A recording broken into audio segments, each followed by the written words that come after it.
Il est 19h. Yorana, bienvenue dans votre journal d'information. Les Polynésiens peuvent de nouveau s'envoler vers le pays de l'oncle Sam. Le ciel aérien s'ouvre de nouveau aux États-Unis. Le top départ sera donné à 21h30. L'heure est à l'enregistrement du côté de l'aéroport. Corinne Tehetia nous dira si les files d'attente sont prises d'assaut ou pas.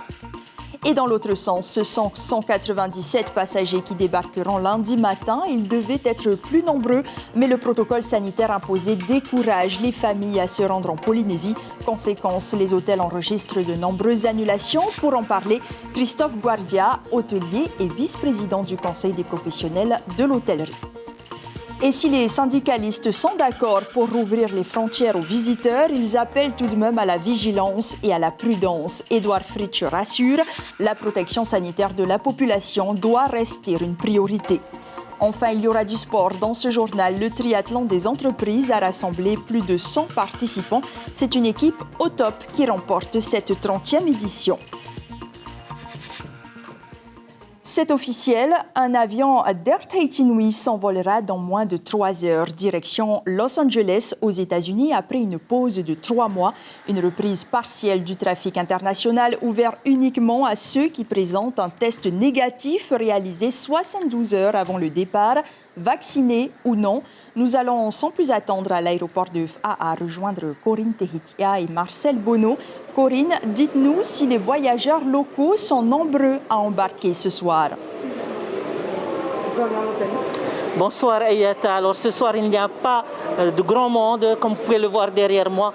Les Polynésiens ne sont pas vraiment présents. Par contre, on note 77 passagers qui devront prendre leur envol ce soir, direction les États-Unis. Alors aujourd'hui, les départs sont différents. Ce n'est pas comme on avait l'habitude avant, puisqu'avec les restrictions sanitaires qui sont mises en place pour protéger les habitants, eh bien, tout a changé. Alors pour y voir un peu plus clair avec nous, nous avons un invité, Hironui Johnson, qui est le conseiller technique au ministère du Tourisme. Yorana Hironui. Yorana. Alors, un test antigénique négatif est demandé à chaque passager avant le départ. Alors je rectifie, les conditions d'entrée pour les États-Unis demandent, et ça ce sont des conditions de la CDC, donc Autorité sanitaire américaine, un test qu'il soit PCR ou antigénique, donc PCR 3 jours avant le départ et antigénique peut se faire le jour même, donc que ces deux tests soient négatifs, c'est l'un ou l'autre. Donc les tests antigéniques peuvent également être faits à l'aéroport les jours de départ vers les États-Unis avec le centre de prélèvement de l'ILM qui est ouvert de 15h à 19h.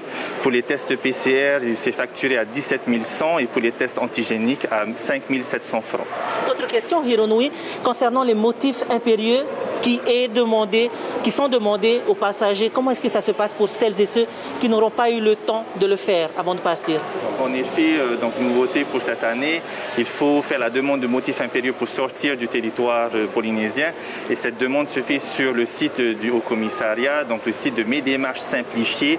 Et donc à l'intérieur, vous remplissez votre demande et il faut préciser que c'est pour un aller-retour pour que maintenant votre autorisation soit une autorisation automatisée, notamment pour le retour des États-Unis. Et justement, concernant le retour, les démarches sont les mêmes que celles demandées aux touristes étrangers? Tout à fait, les démarches sont les mêmes. Donc remplir le formulaire ETIS en ligne et également le formulaire de Mes démarches simplifiées pour le retour vers la Polynésie française.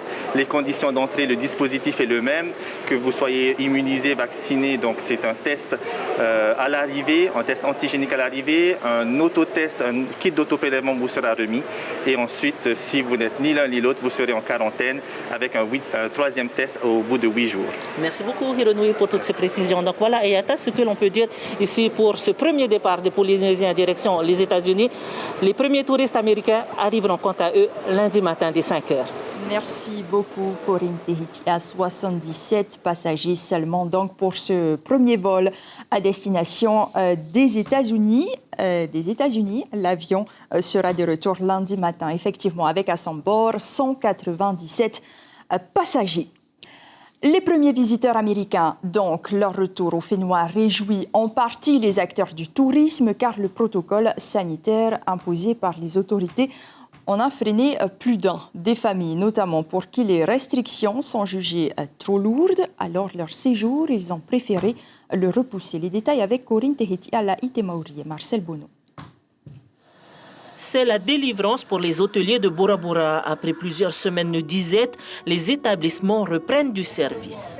Ça tourne entre 40% et 70% d'occupation. Si les modalités sont faciles à être appliquées par les touristes, on aura peut-être une bonne saison courant juillet-août. À Tahiti, le taux de remplissage est en hausse de 20%. Ici, l'arrivée des Américains fait espérer de meilleurs jours, mais cela reste mince car le nouveau protocole freine les ardeurs américaines. Test antigénique à l'arrivée, en plus du test PCR réalisé 3 jours avant et de l'autotest à faire 4 jours plus tard, sans oublier que les enfants ne peuvent pas être du voyage, des restrictions qui ont découragé. C'est vrai qu'aujourd'hui, les conditions d'entrée sur le territoire très restrictives et les protocoles également très complexes freinent quand même une partie de la clientèle qui soit ne peut pas venir parce que c'est une clientèle familiale et que les enfants ne peuvent pas venir en Polynésie, ou alors le passage à travers tous les tests est un peu compliqué et fait un petit peu peur. Donc malgré tout, on a encore un taux d'annulation qui est assez fort sur les mois qui viennent. Côté personnel, le retour des touristes fait du bien au moral, surtout que depuis plusieurs mois, le temps de travail a été fortement réduit. Oui, plus d'heures de travail et plus de personnes et si possible, prendre des extras. Dans cet autre hôtel de la côte Est, aucune réservation de touristes américains à l'horizon. Le mois de mai, aujourd'hui, sera le même que le mois d'avril, le mois de mars. On fonctionne avec des réservations de locaux, inter-îles, de Tahiti. Mais pour le moment, on n'a pas de réservation d'étrangers. Là aussi, les annulations s'enchaînent. Cependant, la réouverture des frontières leur permet de se remettre en route. Peut-être qu'on commencera à voir quelque chose au niveau du mois de juin et je pense plus sur juillet. Mais sur le mois de mai, non, il n'y a pas de changement. Les hôteliers sont unanimes, leurs plus gros clients sont européens. Le retour des touristes américains reste néanmoins un premier pas pour remonter la pente. Et nous accueillons donc notre invité Christophe Guardia. Bonsoir. Bonsoir. Merci d'être sur Polynésie la première ce soir. Alors dites-nous d'abord si vous, en tant que vice-président du Conseil de l'hôtellerie, vous jugez que le protocole sanitaire imposé par les autorités est strict. Alors, avant de répondre à cette question, je voulais quand même dire que cette ouverture partielle des frontières, elle ne s'est pas faite facilement. Ça a été le fruit de longs débats et de longues discussions entre le territoire et l'État français. Donc, il faut quand même qu'on se réjouisse de cette ouverture, même si elle est partielle. Et que, bien entendu, les mesures qui sont mises en place sont très strictes. Tant qu'elles ne vont pas s'assouplir, c'est vrai qu'on ne pourra pas redémarrer de manière significative et de manière importante. Donc, le redémarrage va se faire lentement, justement dû au fait de ces restrictions sanitaires qui sont compliquées. Et je pense qu'elles ont été mises en place parce que l'apparition des variants en métropole et partout dans le monde ont obligé un peu à que les protocoles sanitaires soient plus importants que ceux qu'on a connus au mois de juillet lors de la première réouverture. Vous êtes satisfait tout de même quelque part de ce premier pas? Bien sûr, on ne peut qu'être satisfait. Par contre, on sait très bien que la reprise va être pas rapide, ça va prendre du temps. On espère que les mesures vont s'assouplir dans les mois qui viennent parce que le fait que les familles ne puissent pas venir, c'est vraiment un frein très important pour les hôtels. Puisqu'on arrive en juillet et août, c'est la période des vacances scolaires, donc c'est la période où les gens voyagent en famille. Et le fait que des gens ne puissent pas venir avec leurs enfants, ça fait que finalement ils ne viennent pas. Nous l'avons entendu dans le reportage, les premières réservations des touristes américains, c'est pour juin, juillet. Est-ce que ça paraît lent pour vous? Alors, ça dépend des hôtels, mais ce qu'on a vu à l'annonce de la réouverture des frontières et des mesures qui sont mises en place de protection sanitaire, c'est d'abord, on a subi tous des vagues d'annulation très importantes, que ce soit bien sûr du marché français, bien sûr du marché européen, mais aussi du marché américain, parce que les contraintes pouvaient être importantes et les gens se sont rendus compte qu'ils ne pouvaient pas y répondre, donc ont annulé leur voyage. On sent qu'il y a un intérêt, on a beaucoup de demandes pour juillet et août, mais ces demandes ont du mal à se matérialiser du fait que les restrictions sanitaires sont quand même assez importantes. Prévu pour l'instant pour un mois, nous verrons donc à la fin du mois de juin. Vous espérez un retour des touristes français et européens rapidement? le plus vite possible, bien entendu. Tout dépendra de la situation sanitaire en France. Mais il est clair que si on veut un redémarrage complet de notre destination, il faudra que tous nos marchés porteurs, dont les États-Unis, c'est un marché important pour nous, mais la France et l'Europe en est un autre très important. Si les deux ne viennent pas, on ne pourra pas redémarrer normalement. Merci beaucoup, Christophe Guardia, pour toutes ces explications ce soir. Et sachez qu'Air France milite également aujourd'hui pour que le même protocole sur la base d'un motif impérieux touristique soit appliqué aux visiteurs français pour la haute saison, premier marché émetteur depuis 2019. Et il était justement question de la réouverture des frontières aussi lors de la traditionnelle rencontre du 1er mai. Les syndicalistes s'y opposaient le mois dernier, mais finalement, ils sont aujourd'hui d'accord et quasiment à l'unanimité. Pour eux, le tourisme est le seul moyen pour relancer une économie en berne et sauver l'emploi, d'autant que les aides qui lui sont consacrées coûtent 1 milliard de francs pacifiques par mois à la collectivité. Ismaël Tahiata, Hubert Liao. Une fête du travail sans travailler, pour un syndicaliste, c'est juste impossible. Surtout quand c'est le gouvernement qui invite. Tous sont tombés d'accord sur un point, la réouverture des frontières va relancer l'économie du pays. Mais les Américains ne suffiront pas. Nous, on est plutôt favorable à l'ouverture des frontières. On pense que les protocoles doivent être renforcés, avec beaucoup de moyens, parce qu'il va y avoir du monde qui revient. Et on est surtout favorable à ce que la vaccination se fasse en France et pas arriver à l'arrivée sur le territoire parce qu'il y a trop de risques. Voilà. Patrick Gagnon soutient l'idée que les fonctionnaires d'État déjà en poste devraient voir leur contrat prolongé. Cela limiterait les risques de contamination. Vous savez, nous avons fait une petite enquête. 92% de ces personnes-là souhaitent rester sur le territoire. 92%. Les 8% autres, c'est parce qu'ils ont une vieille maman, des affaires vraiment impérieuses qui doivent aller en France. Mais autrement, bon, paraît-il, c'est pas possible. Qu'est-ce que vous voulez que je vous dise? Malheureusement, peut-être, j'espère qu'il n'y aura rien. Le syndicat Haute-Ré n'y est pas non plus opposé, mais en l'état, c'est prématuré. Il demande plus de mesures. À ceux qui viennent dans le pays, de faire déjà la 14e, puisque c'est ce qui coûte au pays. J'ai pas entendu cette proposition. C'est de demander à ces personnes de prendre une assurance voyage, une assurance pour garantir tous les problèmes qui vont arriver ici. Hein?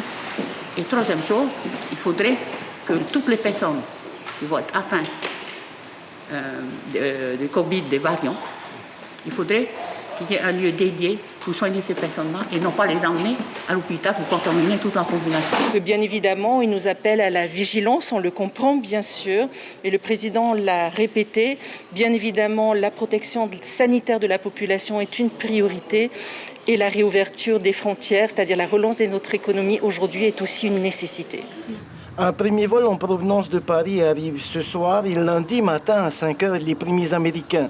Les vols sont pleins. 700 passagers vont débarquer au Finnois. S'ils ne sont pas vaccinés, la quarantaine de 10 jours sera obligatoire. Un isolement de 10 jours, puis un test au 4e et 8e jour après leur arrivée. Je vous le disais, le contexte est particulier depuis plus d'1 an et beaucoup d'entreprises n'ont pas survécu. Pour preuve, cette image, une nouvelle vente aux enchères s'est déroulée du côté de Fariouté, la deuxième de la société Total Vidéo qui a fait faillite. Aujourd'hui, les acheteurs avaient le choix. 350 appareils multimédia étaient en vente. Appareils photo, haut-parleurs, chaînes hi-fi, ils étaient plus d'une 50aine à en profiter. Pour un retour à la normale, le gouvernement mise sur une vaccination de masse. Vous le savez, le centre éphémère de la présidence sera encore ouvert ce dimanche de 8 h à 16 h pour tous ceux âgés de 18 ans et plus et qui souhaitent se faire vacciner. Et un vaccinodrome sera également mis en place à Bora Bora sur la place Tuvavou et sera opérationnel dès jeudi prochain pour 3 jours. Et pour convaincre les plus réticents, charge aux présidents de quartier, mais également aux responsables religieux de les persuader. Ils ont été sensibilisés sur la nécessité de se faire vacciner. L'île qui accueillera, je le rappelle, les premiers visiteurs étrangers dès la semaine prochaine. On écoute Rainoui Bézino, le président du comité du tourisme de Bora Bora, au micro de Rosanam Eihuta. Réouvrir, c'est bien, mais l'idée, c'est aussi de ne pas rendre la population malade. Des guides sanitaires seront mis à disposition de cette organisation avec l'équipe de la santé de Tahiti. Nous avons associé aussi, bien sûr, la commune qui est derrière pour amener tous les moyens humains, logistiques et matériels. Et la participation de tous les présidents de quartier qui vont nous aider à informer la population et à les sensibiliser sur la vaccination. On reste dans les îles où la santé est toujours au cœur des actions prioritaires. Terminée la connexion par téléphone pour Kachou, place au numérique. La télémédecine est opérationnelle sur l'atoll. Il est envisagé plus tard de pouvoir établir une connexion avec le SAMU de Papeete en cas d'absence du médecin de Makemo.